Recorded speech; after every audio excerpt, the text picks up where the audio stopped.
Եթերում ազատ լուրերի հիմնական թողարկումն է, ես Արա Աբրահամյանն եմ, բարի երեկո, օրվա իրադարձությունները նախամարոտ։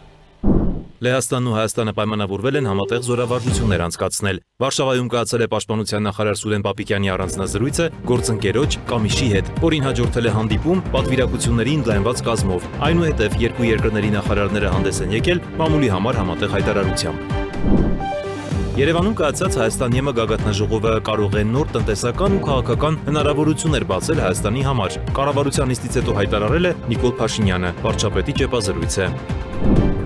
Խորհրդարանական ընտրությունների նախընտրական քարոզարշավի մեկնարկով պայմանավորված Փաշինյանն ու կառավարության մի շարք անդամներ մեկնում են արձակուրդ։ Այս մասին հայտնել է Փաշինյանը կառավարության այսօրվա նիստում, իսկ ինչ նախագծեր է ընդունել գործադիրը։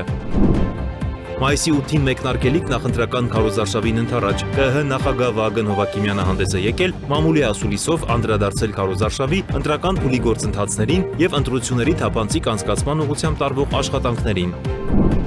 Ազգային ժողովում Հայաստանի դատախազության 2025 թվականի գործունեության հաշվետվության քննարկումը կրկին վերածվել է իշխանության եւ ընդդիմության միջև բանավեճի։ ՔՊ եւ ընդդիմադիր падգամավորները փոխադարձ մեղադրանքներ են հնչեցրել մարտի 1-ի, հոկտեմբերի 27-ի, Արցախի կորստի եւ նախկին իշխանությունների գործունեության վերաբերյալ։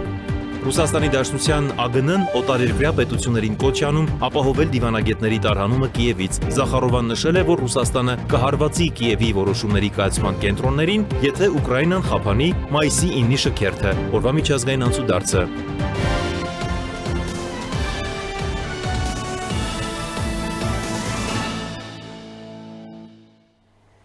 Սուրեն Պապիկյանի այցը Լեհաստան շարունակվում է, կայացել է նրա առանձնազրույցը Լեհաստանի փոխվարչապետ ազգային պաշտպանության նախարար Վլադիսլավ Կոշինյակ Կամիշի հետ, որին հաջորդել է հանդիպում պատվիրակությունների ընդլայնված կազմով։ Կողմերը գոհունակություն են հայտնել գործակցության ներկայիս մակարդակի վերաբերյալ։ Որպես հետագա գործակցության առաջնահերթ ուղղություններ առանձնացվել են ռազմական կրթությունը, փորձի փոխանակում եւ համատեղ վարժանքներին մասնակցությունը։ Նախարարները պայմանավորվել են շարունակել քննարկումները Երևանում։ Այնուհետև երկու երկրների նախարարները հանդես են եկել մամուլի համար համատեղ հայտարարությամբ։ Դեպ Լեհաստանն ու Հայաստանը պլանավորել են եւ պայմանավորվել են համատեղ զորավարժություն անցկացնել։ Կայունության, անվտանգության եւ գործակցության ձգտող երկրները մեր երկխոսության գործընկերներն են։ Ահա թե ինչու մենք հետաքրքրված ենք համատեղ ռազմական վարժանքներով, ռազմական համալսարանների միջև գործակցությամբ եւ Լեհաստանի ու Հայաստանի պաշտպանական արդյունաբերության միջև փորձի փոխանակմամբ, ասել է Կամիշը։ Լեհ բարձրաստիճան պաշտոնյան նաեւ նշել է, որ Վարշավայում գտնվող Հայաստանի դեսպանատանը պետք է բացվի ռազմական կցորդի գրասենյակ։ Ավելի ուշ Պապիկյանը այցելել է Վարշավայում անհայտ զինվորի հուշահամալիր,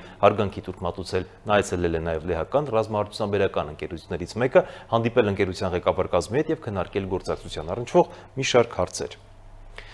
Երևանում նախկինի պես հավասարակշռման երկու աթոռի նստելու քաղաքականություն են վարում, հայտարարել է Ռուսաստանի նախագահի օգնական Յուրի Ուշակովը, մեկնաբանելով վերջին միջոցառումները Երևանում, այդ թվում Եվրոպական քաղաքական համայնքի գագաթնաժողովը։ Կրեմլի բարձրաստիճան պաշտոնյան հիշեցրել է Ռուսաստանի նախագահ Պուտինի եւ Հայաստանի վարչապետ Փաշինյանի վերջերս կայացած բանակցությունները, նշելով, որ դրանց ընթացքում բոլոր հարցերը սպառիչ պատասխան ստացան, սակայն ցավոք Երևանում ջանում են նախկինի պես երկու աթոռի նստելու քաղաքականություն վարել։ Նա խոսելով երկկողմ հարաբերությունների մասին շեշտել է, դրանք առավել շահավետ են Հայաստանի համար։ Երևանում կայացած Հայաստան-ԵՄ գագաթնաժողովը կարող է նոր տնտեսական ու քաղաքական հնարավորություններ բացել Հայաստանի համար։ Կառավարության նիստից հետո լրագրողների զրույցում հայտարարել է Փաշինյանը, նշելով, որ ԵՄ-ն գործարարներին կոչ արել ներդրումներ անել Հայաստանում, իսկ գագաթնաժողովի շրջանակում 5 ընկերությունների հետ արդեն փոխանակվել են մտադրությունների հուշագրերով։ Արևելքից արևմուտք ամենակարճ ճանապարհն անցնում է Հայաստանի Հանրապետության տարածքով եւ խաղաղության միջավայրում դա տրիլիոնների կապիտալ է ապահովելու Հայաստանի համար։ Այս մասին կառավարության նիստից հետո լրագրողների հետ զրույցում ասել է Հայաստանի Հանրապետության վարչապետ Նիկոլ Փաշինյանն, անդրադառնալով Երևանում տեղի ունեցած Հայաստան-ԵՄ գագաթնաժողովի արդյունքներին։ Արևելքից արևմուտք ամենակարճ ճանապարհը անցնում է Հայաստանի Հանրապետությունում եւ Եվրամիության խորհրդին Եվրահանձնաժողովի նախագահը դրա մասին ասաց։ Եվ հիմա խաղաղության միջավայրում դա տրիլիոնների կապիտալ է Հայաստանի համար, տրիլիոնների կապիտալ է Հայաստանի համար։ Եվ այս բոլոր հնարավորությունները իրացնելու համար մեզ պետք է մենակ մի բան, այսինքն եթե շատ ընդլայնված ասենք, մեզ պետք է որպեսզի մենք ունենանք բավարար կարողություններ այդ հնարավորությունները հասկանալու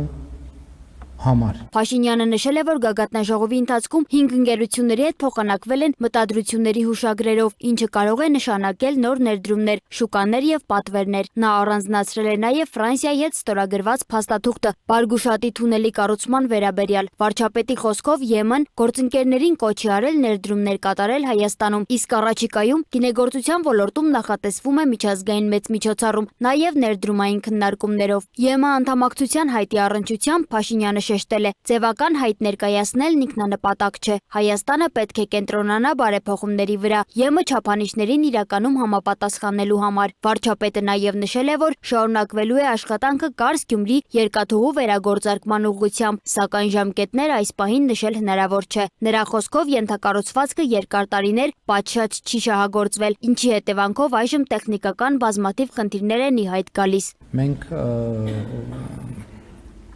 աշխատում ենք այդ ուղղությամբ եւ այս պայն ժամկետների մասին խոսք դեռ չեմ կարող որևէ բան ասել, որովհետեւ բազմաթիվ տեխնիկական գնահատման աշխատանքներ կան։ Հիմա էլ մենք աշխատանքի ընթացքում տեխնիկական խնդիրներ ենք հայտնաբերում, որոնց մասին օրինակ մի ամիս առաջ չգիտենք, 2 ամիս առաջ չգիտենք եւ այդպես շարունակ, որովհետեւ չենք զբաղվել 40 եւ ավելի տարիներ, չէ 40 մոտ 40 տարի չենք զբաղվել պատշաճ այդ ենթակառուցվածքով,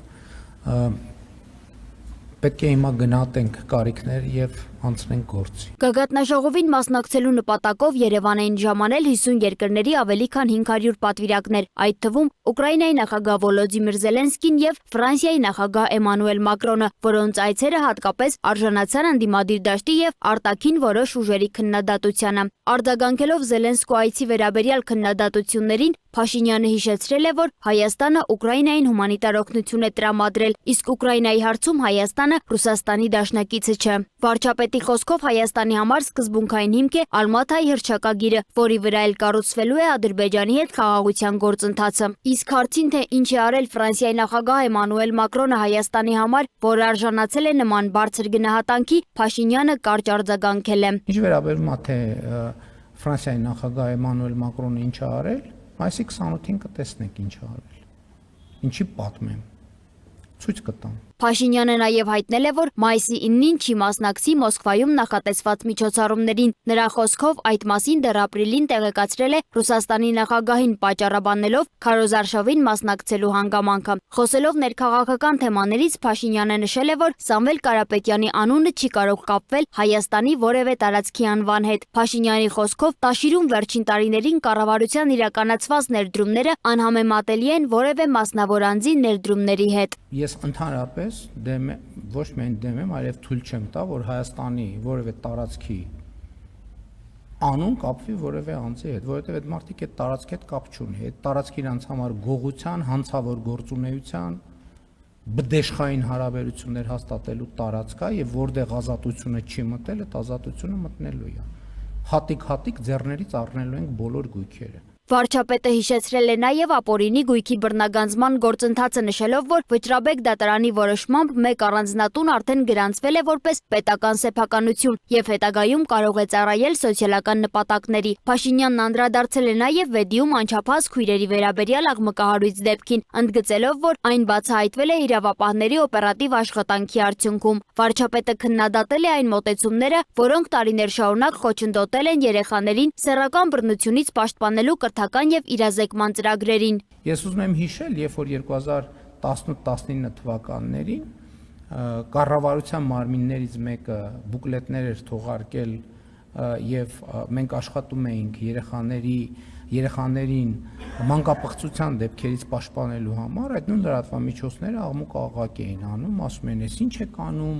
մեր ավանդական արժեքների դեմ եք պայքարում, էս եք անում, այն եք անում եւ այլն եւ այլն»։ Ես ուզում եմ դա հիշեցնել եւ ուզում եմ հիշեցնել, որ այս նման դեպքերի պատասխանատուն նաեւ այն մարդիկ են, ովքեր այդ քաղաքացիական հասարակության եւ կառավարության համատեղ ջանքերը դեմոնիզացնում էին եւ դեմոնիզացվում են, թույլ չտալով հանրության շրջանում իրազեկվածության եւ կրթական աստիճանը բարձրացնել։ Փաշինյանն նշել է, որ իրավապահ համակարգի խնդիրները շարունակելու են մնալ բարեփոխումների օրակարգում։ Նա անդրադարձել է նաև համակարգից տեղեկատվության արտահոսքին, հայտարարելով, որ նման դեպքերով կան հարուցված վարույթներ, իսկ անպատասխանատու աշխատակիցները պետք է հեռացվեն համակարգից։ Վարչապետը խոսելով նաև Վարդաշենի վթարային շենքերի խնդրի մասին նշել է, որ նման խնդիրներ կան ոչ միայն Վարդաշենում, այլև հանրապետության տարբեր հատվածներում։ Կառավարությունը լուծումներ է առաջարկելու, սակայն բնակիչներից էլ ակնկալվում է ճկունություն, հատկապես բնակարանային փոխհատուցման կամ վերաբնակեցման վայրերի ընտրության հարցում։ Սոնա Գիշյան, Free News, Ազատ լուրեր։ Կառավարությանն այսօրվա նիստում էլ դրական եզրակացություն են ստացել մի շարք նախագծեր, դրանցից մեկով ֆինանսական միջոցներ են հատկացվել ճանապարհաշինական ծրագրերն իրականացնելու համար։ Նախագծով առաջարկվում էր վերաբաշխում կատարել բյուջեում եւ ընդհանուր 58 կիլոմետր ճանապարհների նորոգման համար հատկացնել 13 միլիարդ դրամ։ Իդեպ խորհրդանական ընտրությունների նախընտրական քարոզարշավի մեկնարկով պայմանավորված Փաշինյանը եւ կառավարության մի շարք անդամներ արձակուրդ են մեկնում այդ մասին հայտնել է անձամբ Փաշինյանը։ Կառավարության հերթական նիստի մեկնարկին, ինչպես միշտ, նախ ընդունվեց չզեկուսվող հարցերի փաթեթը։ Այնուհետև տարածքային կառավարման եւ ենթակառուցվածքների նախարար Դավիթ Խուդատյանը գործադիրի հաստատմանը ներկայացրեց ճանապարհաշինական ծրագրերի իրականացման նպատակով ֆինանսական միջոցներ հատկացնելու վերաբերյալ նախագիծը, որով առաջարկվում է բյուջեում վերաբաշխում կատարել եւ 13 միլիարդ դրամ տրամադրել ընդհանուր 58 կիլոմետր ճանապարհների նորոգման, հիմնանորոգման եւ միջին նորոգման աշխատանքների համար։ Նախարարի զեկույցից հետո վարչապետը գերատեսչության ներկայացրած ցանկի համաձայն թվեց մի քանի ծրագրեր, որոնց ֆինանսավորումը պետք է ապահովի այս որոշման համաձայն։ Գյումրի քաղաքի վերջնամասից դեպի Հայաստանի պետական սահման տանող ավտոճանապարհի 0.9 կիլոմետրանոց հատվածի հիմնանորոգում, որը կավարտվի 2026 թվականին, հաջորդը Կոտայքի մարզում վերին պտղնու տրանսպորտային հայնգույցից դեպի Բալահովիդ եւ Աբովյան տանող ավտոճանապարհի ավելի քան 5 կիլոմետր երկարությամբ հատվածի հիմնանորոգում, որը էլի 2026 թվականին կավարտվի, Երևանից դեպի Գառնի տանող ավտոճանապարհի 16.7 կիլոմետր հատվածի հիմնանորոգում։ Նիկոլ Փաշինյանը նկատեց, որ տարբեր համայնքներում ճանապարհների նորոգման կամ հիմնանորոգման աշխատանքները նպաստում են զբոսաշրջության զարգացմանը, ապա հավելեց 2026 թվականի ապրիլին Հայաստան ժամանած զբոսաշրջիկների թիվը նախորդ տարվա նույն ժամանակահատվածի համեմատ նշանակալի աճ է գրանցել։ 2026 թվականի ապրիլին զբոսաշրջիկների թիվը նախորդ տարվա ապրիլի համեմատությամբ 39% աճ ունեցել, 39%, պատկերացնում եք, եւ հունվար-ապրիլին զբոսաշրջիկների թիվը նախորդ տարվա հունվար-ապրիլի նկատմամբ 34% աճ ունեցել։ Զբոսաշրջիկների թվի ավելացման մասին վարչապետի հայտարարությունը հաստատեց նաև էկոնոմիկայի նախարար Գևորգ Պապոյանը։ Նա հայտնեց, որ նկատվում է եւս մեկ դրական միտում։ Հայաստան մուտք գործած զբոսաշրջիկների աշխարհագրությունն ընդլայնվել է։ Հայաստան են այցելում զբոսաշրջիկներ ոչ միայն Ռուսաստանից, այլև այլ երկրներից։ Ավելացել են ոչ միայն Ռուսաստանի Դաշնության տնտեսությունից եկող, այլ նաև Հնդկաստան, Իտալիա, Ֆրանսիա, Միացյալ Նահանգներ, Չինաստան, Գերմանիա, Ուկրաինա, Իրան, Վրաստան, այսինքն մենք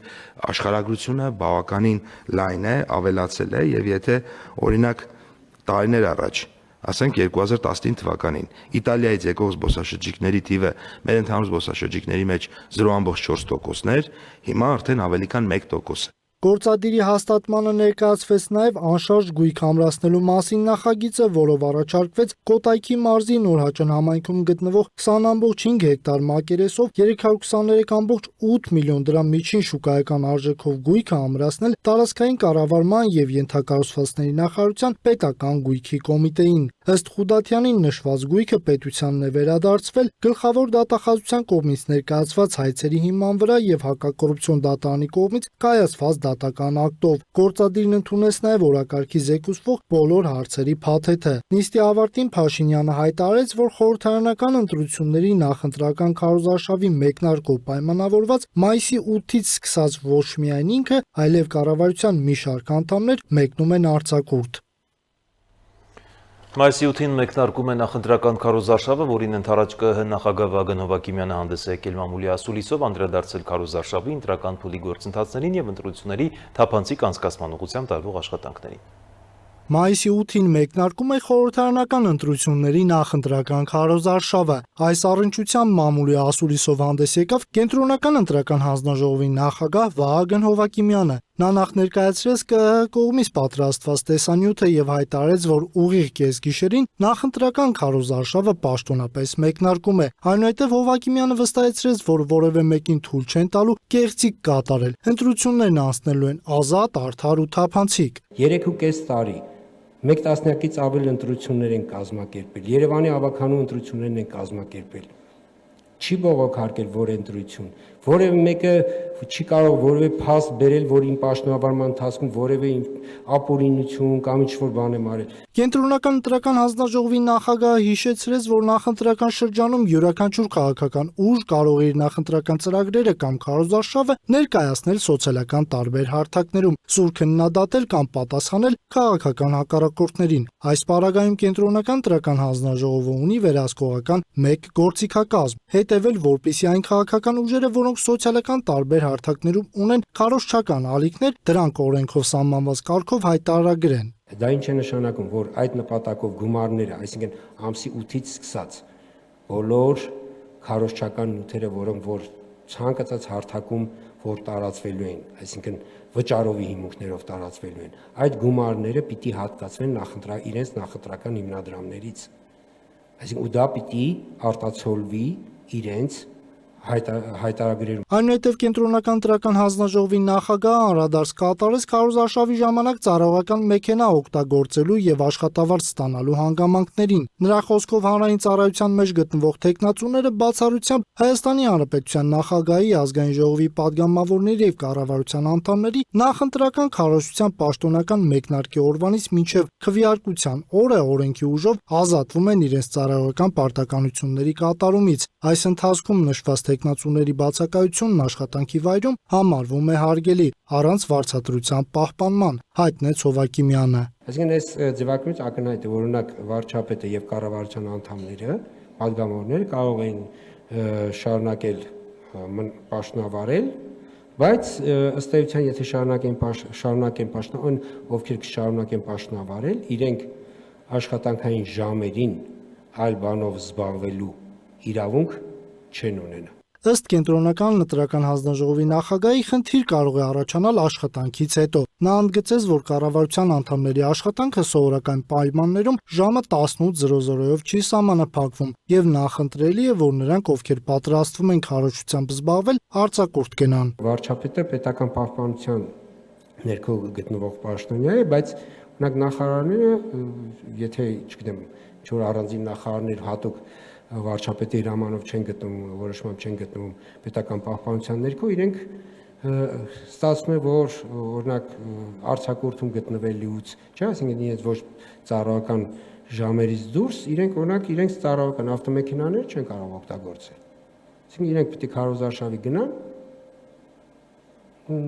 իրենց մեքենայով։ Հովհակիմյանը նաև հայտնեց, որ տնային կալանքում գտնվող քաղաքացիները նույնպես կարող են մասնակցել քվեարկությանը։ Նրանք ընտրատեղամասեր կայցելեն իրավապահ մարմինների ուղեկցությամբ։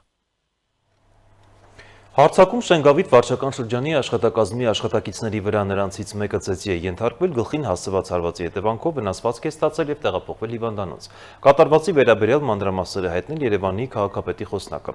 Նրա ներկայացմամբ օրենքի խախտումով տեղադրված է եղել Բարգավաճ Հայաստան կուսակցության քարոզչական պաստառը, որը գերազանցել է թույլատրելի 5 քառակուսի ծավալը։ Այն ապամոնտաժելու ընթացքում հավանաբար ինչ-որ մեկի, այսպես ասած, ահազանգով շտաբ գործողության հասցեն հասնում քարոզչական պաստառի անխախտելիության խրոխտ պաշտպանները եւ որոշում են հարցը լուծել հին ու բարի մեթոդներով, վիրավորում են եւ ծեծի ենթարկում։ Օրենքի ցանկացած խախտում արձանագրվում է անհապաղ արձագանք ստանում, որևէ մեկը չի կարող բացառություն լինել։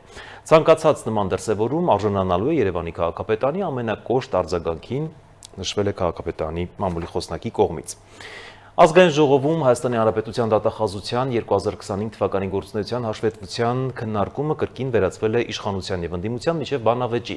ԿՊ եւ ընդդիմադիր падգամավորները փոխադարձ մեղադրանքներ են հնչեցրել մարտի 1-ի հոկտեմբերի 27-ի Արցախի կորստի եւ նախկին իշխանությունների գործունեության վերաբերյալ։ Մանրամասներ տեսանյութում։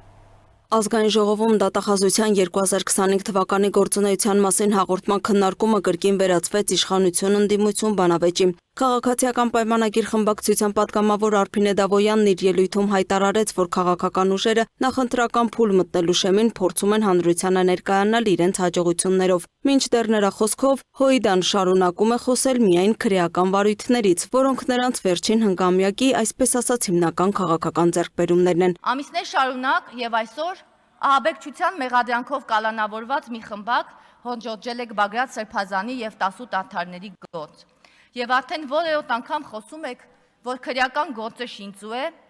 փաստերը կեղծվում են, գաղտնալսումները ամանորյա հանդեսի մասին են, հետեւաբար երկաթյա աստղիկներն էլ ձյան փաթիլներ էին։ Գուտ դրամաբանություն։ Զրույցներ երևի մտադրությունների մասին ինչ որ հռչակագիր էր, հա։ Եթե շինծու է, ինչու եք դատաքննությունը ձգձգում անհարկի պատճառաբանություններով։ Նիստի ընթացքում խորհրդարան էր այցելել նաև Լատվիայի նախագահը, որը տեղում հետևում էր քաղաքական սուր ելույթներին։ ԿՊ-ական Սոնա Ղազարյանը հայտարարեց, որ ընդդիմության խորհրդարանում հայտնվելու միակ հնարավորությունը վախն ու ցավը քաղաքական կապիտալի վերածելն է։ Ոստիկանությունը Հայաստանի Հանրապետության պետականության պաշտպանն է։ Պարոն Դանիելյան, մի օր չլսեցինք դուք ցույցերին, պետությունը պաշտպանեք։ Նիկոլ Փաշինյանը սա ասում է որպես ընդդիմադիր քաղաքական գործիչ։ Ասում է սա Սասնա ծռերի դեպքերի օրոք։ Եվ որ Նիկոլ Փաշինյանը հանդես էր գալիս ընդդիմադիր գործչի կերպարով, բայց ավելի պետականամետ էր, քան շատ պետական գործիչներ։ Որովհետև ինչպես նախկինում, այնպես էլ հիմա մենք հավատում ենք, որ պետության պաշտպանը ոստիկանն է։ Եվ թույլ չենք տալիս ոստիկանությանը, ինչպես դուք նախկինում, գործիք դարձնել ժողովրդի դեմ պայքարում։ Էս էր մարտի 1-ը։ Քննարկման ընթացքում կրկին հիշատակվեցին նաև մարտի 1-ի հոկտեմբերի 27-ի եւ Արցախում տեղի ունեցած իրադարձությունները։ Ազգային ժողովի փոխնախագահ Ռուբեն Ռուբինյանն էլ նշեց, որ Ղարաբաղը հայկական էր մինչև 2023 թվականի սեպտեմբերը, մեղադրելով ընդդիմությանը եւ հատկապես Հոիդային այն քաղաքական գործընթացների համար, որոնք հանգեցրել են Արցախի հայաթափմանը։ Նա պնդեց, որ ընդդիմության գործողությունների արդյունքում է Լեռնային Ղարաբաղի իշխանությունը ստորագրել լուծարման փաստաթուղթը։ Դուք եք այնպես արել, որ Ղարաբաղը դադարի լինել հայկական։ Ձեր գործողությունների արդյունքում։ Ու երբ որ մենք դրան նախորդող տարիներին խոսում էինք հնարավոր լուծումների մասին, ոչ թե ձեր հեքիաթների մասին, այլ հնարավոր լուծումների մասին, այնպես անել, որ մարդիկ մնան այնտեղ, շարունակեն ապրել իրենց հայրենիքում, դուք մեզ անվանում եք դավաճան, թրքասեր։ Արձագանքելով Արծվիկ Մինասյանի թուրք-ադրբեջանական տանդեմի հնարավոր ներգրավվածության մասին ակնարկին էլ Ռուբինյանը հայտարարեց, եթե ընդունվի այդ վարկածը, ապա ստացվում է հենց այդ տանդեմն է Ռոբերտ Քոչարյանին անգլիական թագուհուց վերածել լիիրավ բռնապետի։ Նա հիշեցրեց նաև մարտի 1-ի զոհերի թեման հարցադրելով, թե ով է պատասխանատու 10 զոհերի համար։ Ջորջան, ով է սպանել այդ 10 հոգուն։ Անուշ Քլոյանը նստած է, Գոր Քլոյանին, ով է սպանել։ Թուրք-ադրբեջանական տանդեմն է եկել Երևանի կենտրոնում սպանել, այլ մոլորակայիններն են սպանել, ով բոլշևիկներն են սպանել, ով է սպանել այդ մարդուն։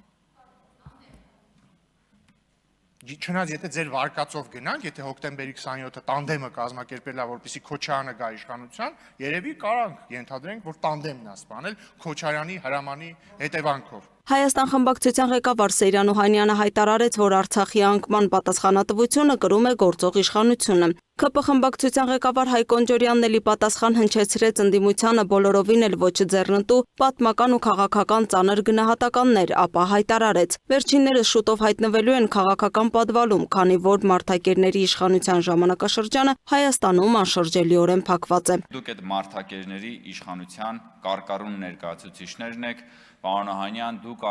առանձնահատուկ կերպով, որովհետև մարտի 1-ին 2008 թվականի մարտի 1-ին դուք եղել եք գլխավոր շտաբի պետ եւ ըստ էության կիսել եք այն պատասխանատվությունը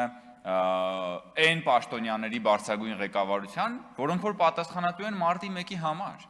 Երբ որ Հայաստանի Երևանի, երբ որ մայրաքաղաքի փողոցները դարձրել եք սպանդանոց, սեփական քաղաքացիների վրա կրակելով, դուք դրա պատասխանատուն եք։ Հիմա եկել եք մարտի 1-ի մասին եք խոսում, բայց նորից եմ ասում, մարդակերների իշխանության ժամանակաշրջանը վերջնականապես փակված է։ Եվ այդ մարդակերները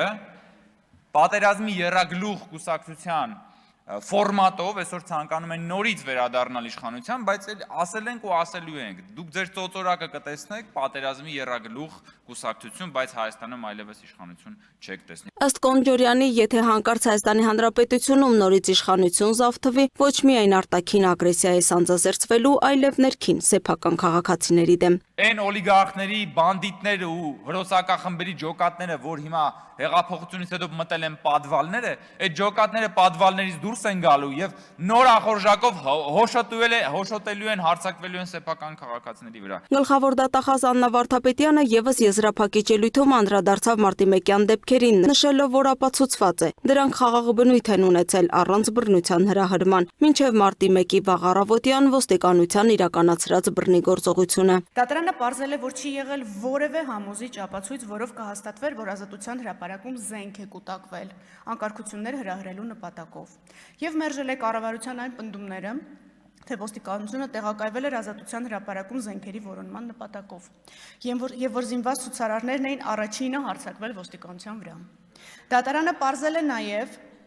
որ 2008 թվականի մարտի 1-ի վաղ առավոտյան իրականացված ոստիկանության գործողության հիմնական, եթե ոչ միակ նպատակը եղել է Ազատության հրապարակում անցկացվող խաղաղ հավաքը ցրելը։ Գլխավոր դատախազն ընդգծեց, անձինք, որոնք մեղադրվում են այս հանցագործությունների համար, չեն կարող քրեական պատասխանատվությունից ազատվել վաղեմության ժամկետի կիրառման հիմքով։ Քննչական կոմիտեի նախագահն էլ նշեց, որ 2025 թվականի ընթացքում ավարտվել է հանրային հնչեղություն ունեցող կոռուպցիոն բնույթի խոշոր չափերի փողերի լվացման 17 քրեական վարույթ։ Պետական դավաճանության եւ լրտեսության դեպքերով 7 գործ է ուղարկվել դատարան։ Նրա խոսքով շուտով ականատես կլինենք նաեւ հանրային հնչեղություն ունեցող քրեական գործերի բացահայտման։ Լուսինե Գրիգորյան, Free News, Ազատ լուրեր։ Քրեական ոստիկանության գլխավոր վարչության Արարատի մարզային վարչության պետ ոստիկանության գնդապետ Սարիբեկ Ռուստամյանը եւ համայնքային ոստիկանության վեդի բաժնի պետ ոստիկանության փոխգնդապետ Արմեն Մկրտչյանն ազատվել են պաշտոններից։ Այդ մասին հայտնել է ներքին գործերի նախարարությունից։ Արարատի մարզի վեդի համայնքում երկու անչափահաս քույրերի նկատմամբ սեռական բռնության դեպքերի մասին ազանգեր ներկայացրել է վեդի դպրոցը դեռևս փետրվարին։ Անչափահասների փաստաբանների պնդմամբ իրավապահների անգործության հետևանքով բռնությունը շարունակվել է մինչև ապրիլի 22-ը, երբ այդ մասին սկսել են գրել լրատվամիջոցները։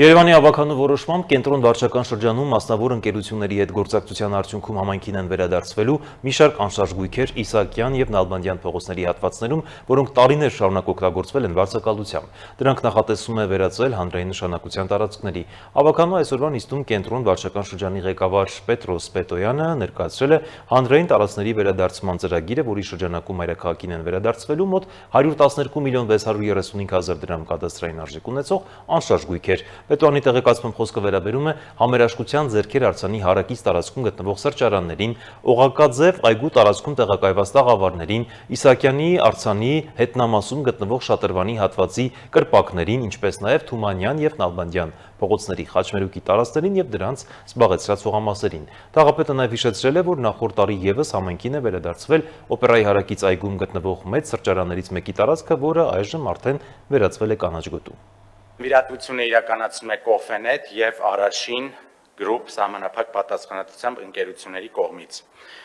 Ուրեմն նշեմ, որ սույն որոշմամբ Երևան քաղաքին վերադարձվում է 112 միլիոն 635 հազար դրամ կադաստրային արժեք ունեցող անշարժ գույքեր։ Միառժամանակ որոշումը հնարավորություն է տալիս համայնքին վերադարձնել մոտ 2484 քառակուսի մետր տարածք, որը հիմնականում զբոսայգիների մեջ է, զբոսայգիներում են եւ դրանց վրա մոտավորապես 207 քառակուսի մետր ծանրաբեռնված շինություններ են եւ կարծում եմ, որ այդ վերադարձված տարածքները նույնպես կծառայեն մեր քաղաքացիներին որպես արդեն իրենց բուն նշանակությամբ, այսինքն այգի։ Այս նախաձեռնությունը եւս մեկ անգամ ցույց է տալիս, որ հնարավոր է համայնք եւ տնտեսվարող համագործակցության ընթացքում գալ ընդհանուր հայտարարի, որովհետեւ եթե մենք ավելի մանրամասն խոսենք, թե դրանք որ տարածքներն են, դրանք համերաշխության ձեռքեր արձանի հարակից տարածքի սրճարաններն են, Օղակաձև 2-ում, դրանք անմիջապես Իսահակյան արձանի ետնամասում գտնվող Շատրվանի միջի կրպակներն եւ հարակից տաղավարները, ինչպես նաեւ Նալբանդյան Թումանյան խաչմերուկի վրայի տարածքը եւ իրանցով արդեն զբաղեցրած այդ հողամասերը։ Համաձայնությունը եկել է տարբեր, այսպես ասած, բանակցությունների, տարատեսակ բանակցությունների արդյունքում իրանք երկու տնտեսվարողներն էլ առանձին ունեին վարձակալության պարտքեր համայնքին, որի ընդհանուր թիվը կազմում էր մոտավորապես 70 միլիոն դրամի կարգի մեկի մասով եւ 29 միլիոնի կարգի մյուսի մասով, եթե միայն այսինքն մենք այդ գույքերը եւ վարձակալության պայմանագրերը դեռ շարունակվում են, եթե մենք այդ գույքերը վերադարձնենք, պետք է տրամադրվեր փոխհատուցում, այսինքն շուկայական արժեք պլյուս 15 կամ 30%, որը մոտավորապես կազմելու էր 450 միլիոն դրամի կարգի։ Այս պահին հավաքանու միջոցով զիջում ենք այդ պարտքերը, որոնք կուտակվել են այս տարիներին, քանի որ իրանք այդ վարձակալության վճարները չեն վճարել, որոնք ասեցի մոտ կազմում է 90 միլիոն եւ դրա դիմաց իրանք վերադարձնում են գույքերը, նվիրատվություն են անում համայնքին, որոնք արդեն կդառնան հանրային տարածք։ Երևանի ավականում մեկ այլ որոշմամբ հավանության է արժանացել Երևանի 25 հասցեներում կոյուղատար համակարգերի հիմնանորոգման, ինչպես նաև 2 նոր կոյուղատար եւ 2 նոր հեղեղատար համակարգերի կառուցման աշխատանքներ իրականացնելու վերաբերյալ նախագիծը։ Տիգրան Աբինյանը տեղեկացրել է, որ Երևանում գույքագրվել են կոյուղատար համակարգի բոլոր խնդրահարույց հատվածները եւ աշխատանքային այժմյան տեմպի պահպանման դեպքում այրաքաղաքում կոյուղատար համակարգի հիմնական խնդիրները հնարավոր կլինի լուծել մոտ 5-6 տարվա ընթացքում։ Միաժամանակ քաղաքապետը նաև ընդգծել է, չնայած նրան, որ դա համայնքի պարտադիր գործառույթը չէ, սակայն արկա խնդիրներին լուծում տալու նպատակով կառավարության աջակցությամբ արդեն սկսել են համապատասխան ծրագրեր իրականացվել։ Մենք գույքագրել ենք բոլոր խնդրահարույց հատվածները կոյուղատար համակարգի, այն տեղերը, որտեղ որ մենք ունենք հիմնանորոգման կարիք եւ ունենք կարիք նորը կառուցելու։ Մոտավորապես, եթե չեմ սխալվում, 96 կիլոմետր ունենք նոր կոյուղատար համակարգ կառուցելու եւ 70 եւ ավելի կիլոմետր ունենք հիմնանորոգման համար, բայց պարոն Արեանը երևի ինձ թվերում միգուցե մի քիչ ավելի ուղղի։ Այո, 93 կիլոմետրը չկոյուղացված թաղամասերի երկարությունն է, 73 կիլոմետրը խնդրահարույց առաջնահերթ բազմաբնակարան շենքերի բակային տարածքների կոյուղիներն են։ Շնորհակալ եմ, պարոն Արեյան, այսինքն մեր գույքագրած այս ամբողջական, այս խոսում եմ կոյուղատար համակարգի մասին, այս մեր գույքագրածով, եթե մեր ընդհանուր տեմպը հաշվի առնենք, մոտավորապես մենք մի 5-6 տարում ամբողջապես կոյուղատար համակարգի խնդիրը կլուծենք, եթե տեմպը մի փոքր ավելացնենք կառավարության գործընկերների հետ բանակցությունների արդյունքում, միգուցե ավելի շուտ։ Մի փոքր ավելի ուշ ենք սկսել հեղեղատար համակարգի հիմնանորոգումները, այս տարի ունենք շատ կոնկրետ հատվածներ, ամենախնդրահարույց 2 հատվածներում հեղեղատար համակարգի ամբողջապես վերափոխում եւ հիմնանորոգում եւ սա էլ այսպես ասած դառնում է մեր ծրագրային օրակարգի մի մասը եւ հետեւապես ելի տեսանելի ապագայում ամբողջ համակարգը փոխարինվելու է։ Այսինքն այս գույքագրումը արել ենք եւ փաստացի 2022 թվականից ամեն տարի մենք աշխատանք ենք կատարել, որպեսզի խնդիրը լուծենք եւ շատ տեղերում իրապես լուծել ենք։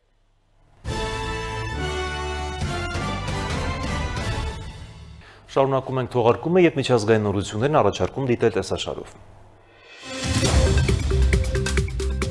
Ամերիկայի Միացյալ Նահանգների կենտրոնական հրամանատարությունը հայտարարել է, որ ամերիկյան ուժերը Օմանի ծոցում կրակ են բացել Իրանի դրոշի ներքո նավարկող հասնատանկերի վրա։ Հաղորդագրության համաձայն նավը, որը շարժվում էր դեպի իրանական նավահանգիստ, չի արձագանքել Ամերիկայի Միացյալ Նահանգների ուժերի բազմաթիվ նախազգուշացումներին։ Ամերիկյան կողմը նշել է, որ արդյունքում կիրառվել են հարկադիր միջոցներ եւ տանկերը վնասազերծվել են։ Ֆրանսիայի նախագահ Էմանուել Մակրոնը հայտարարել է, որ կրկին հեռախոսազրույց է ունեցել Իրանի նախագահ Մասուդ Փեզեշքյանի հետ, քննարկելով Հորմուզի նեղուցով ազատ նավարկության ապահովման հարցը։ Մակրոնը նշել է, որ Թեհրանին առաջարկել է դիտարկել Ֆրանսիայի եւ Մեծ Բրիտանիայի նախաձեռնությունը միջազգային առաքելություն ստեղծելու վերաբերյալ, որը կապահովի անվտանգ անցումը նեղուցով։ Ֆրանսիայի առաջնորդը հավելել է, որ մտադիր է այդ հարցը քննարկել նաեւ Դոնալդ Թրամփի հետ։ Ֆրանսիայի զինված ուժերի նախարարությունը հայտարարել է, որ Շարլ դը Գոլ ավիակիրների խումբը շարժվում է դեպի Կարմիր ծով եւ Ադենի ծոց Հորմուզի նեղուցում ազատ նավարկությունն ապահովելու առաքելությանը նախապատրաստվելու նպատակով։ Նշվում է, որ նավախումբը արդեն հասել է Սուեզի ջրանցք եւ ուղևորվում է Կարմիր ծովի հարավային հատված։ Ֆրանսիան եւ Մեծ Բրիտանիան չեն միացել Ամերիկայի Միացյալ Նահանգների կողմից իրանական նավահանգիստների շրջափակմանը, սակայն նախաձեռնել են բազմազգ պաշտպանական առաքելություն Հորմուզում նավագնացության անվտանգությունն ապահովելու համար։ Միաժամանակ Ամերիկայի Միացյալ Նահանգների նախագահ Դոնալդ Թրամփը հայտարարել է, որ Վաշինգտոնը ժամանակավորապես դադարեցնում է նեղուցի վերաբացման գործողությունը Իրանի հետ հնարավոր համաձայնության հեռանկարները գնահատելու համար, թեև իրանական նավահանգիստների շրջափակումը շարունակվում է։ Ամերիկայի Միացյալ Նահանգների նախագահ Դոնալդ Թրամփը հայտարարել է, որ Իրանի հետ հակամարտությունը կարող է շուտով ավարտվել, քանի որ կողմերը փորձում են համաձայնության հասնել Հորմուզի նեղուցի եւ Թեհրանի միջուկային ծրագրերի շուրջ։ Վաշինգտոնը վերջին օրերին շատ լավ բանակցություններ է վարել Թեհրանի հետ։ Axios-ի եւ Reuters-ի տեղեկություններով Ամերիկայի Միացյալ Նահանգներն ու Իրանը մոտ են հուշագրի համաձայնեցմանը, որով Թեհրանը կարող է հրաժարվել ուրանի հարստացումից, իսկ Ամերիկայի Միացյալ Նահանգները վերացնել մի շարք պատժամիջոցներ եւ ապաշրջափակել իրանական միջոցները։ Ռուսաստանի արտաքին գործերի նախարարությունը հայտարարել է, որ դիվանագիտական առաքելություններին խորհուրդ է տալիս հնարավորինս արագ տարհանել անձնակազմը Կիևից։ Մոսկվան նաև զգուշացրել է, որ եթե մայիսի 9-ի հաղթանակի օրվա միջոցառումները խափանվեն Ուկրաինայի կողմից, Ռուսաստանը կարող է լայնածավալ հարվածներ հասցնել Կիևին։ Ուկրաինական կողմը դեռևս չի մեկնաբանել այս հայտարարությունը։ Միաժամանակ երկու երկրները շարունակում են փոխադարձ հարվածները։ Բրյանսկում վիրավորվել է 13 մարդ, իսկ Դնեպրում 1 քաղաքացի։ Հիշեցնենք, որ Վլադիմիր Պուտինը հայտարարել էր մայիսի 8-ի եւ 9-ի հրադադարի մասին, մինչդեռ Վոլոդիմիր Զելենսկին հայտնել էր, որ Ուկրաինան հրադադար կսկսի ավելի վաղ, մայիսի 5-ի լույս 6-ի գիշերը։ Զելենսկին նաեւ հայտարարել էր, որ Ուկրաինան նույն կերպ կպատասխանի ռուսական գործողություններին։ Այսքանը ցտեսություն։